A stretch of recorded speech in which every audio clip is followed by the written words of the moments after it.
All right, the roller coaster ride we've been on the last couple of years when it comes to what we're paying at the pump to fill our gas tanks has been nothing short of the nearly 200 vertical feet, 65-mile-an-hour thrill ride at Silverwood Theme Park in Athol. Sticker shock meet aftershock. Well, this climb we've been on has been a robust one. Remember when we were paying less than $2 a gallon during the early days of the pandemic? $1.83 the last week of April 2020 in Idaho compared to $1.74 on the national average at that time. Now jump ahead to last month when the national average went above $5 a gallon for the first time ever. But we have seen them drop since then, as much as 25 cents a gallon since the last month and about 12 cents a gallon since last week. As of this morning, the national average, according to AAA, is sitting at $4.67. Whew, man, wouldn't that be nice? $4.67. We haven't seen $4.67 in months here in Idaho. Little to no relief, in fact. We took a drive around Boise this afternoon. You can still see averaging about $5.31 a gallon in Boise area. As a state, we're at $5.21 a gallon, 4 cents cheaper than our all-time high set of $5.25 that was set on the 1st of July. So, okay, so a national average of $4.67 versus an Idaho average of $5.21. Why more than the 50-cent difference there? Well, a question we asked of AAA Idaho's Matt Condi, who seems like a glass half full kind of guy. We've gotten the first positive sign. We dropped 4 cents in the last week, and that is encouraging. But the Rocky Mountain region is generally the last to react to any big price change, good or bad. So we're in a situation where prices are falling. We're at the end of that train, so to speak. And now that things are falling elsewhere, dramatically so in some parts of the country, we're just beginning to get those benefits here. A better analogy might be like the last car on that roller coaster where everybody else is already starting to drop and we're just kind of waiting for the plummet, right? Same old story, though. Idaho's isolated. Only one pipeline bringing in the refined gasoline. We're always the last to see the savings, yada, yada, yada. We've heard it before. We've explained it before. But Condi explains this current dip in this way. Last week, the cost of crude oil dropped below $100 a barrel for the first time since May.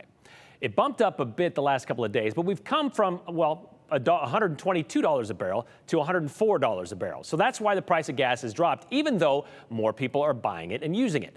And speaking of buying it, who has had the pump shut down when the price tally hits $100 or even $75 and your tank isn't full yet?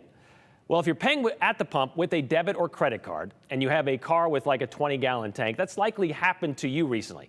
So here's the quick explanation why. According to Bloomberg and Kelley Blue Book, when you slide your debit card into the slot, your bank puts a hold on that account for a certain amount. They don't know how much you're going to spend at the pump, so they pick a number, and that can be anywhere from $50 to $175. Just to make sure you have that money to pay for it. Credit card companies do pretty much the same thing. Gas stations are the ones setting those pay-at-the-pump limits, by the way, and they do it for two reasons: transaction fees and fraud limits. Fees are higher for larger purchases, and credit card companies won't pay for fraudulent charges over a certain amount. Recently, that number has been about $125 for both, meaning fees are higher for things that cost more than $125, and sellers would be on the hook for anything above that number that ends up being disputed or fraudulent. Well, within the last month, with the cost of gas on the rise, like that 90-degree vertical climb in the aftershock in Athol, Visa and MasterCard have raised that fraudulent liability threshold to $175 because of the increasing cost of gas. This isn't the first time they've done this. Remember back in 2008 when we set our previous record high for gas prices at $4.16? Well, back then, Visa's limit at the pump was $50.